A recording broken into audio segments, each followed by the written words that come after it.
तारा देखो लेता भी कैसे? ये क्या हाल बना रखे हो स्कूल का?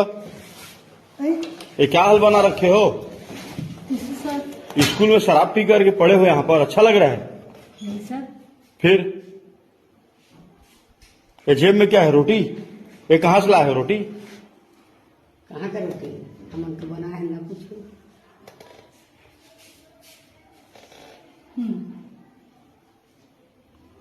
शराब पी के स्कूल क्यों आते हो?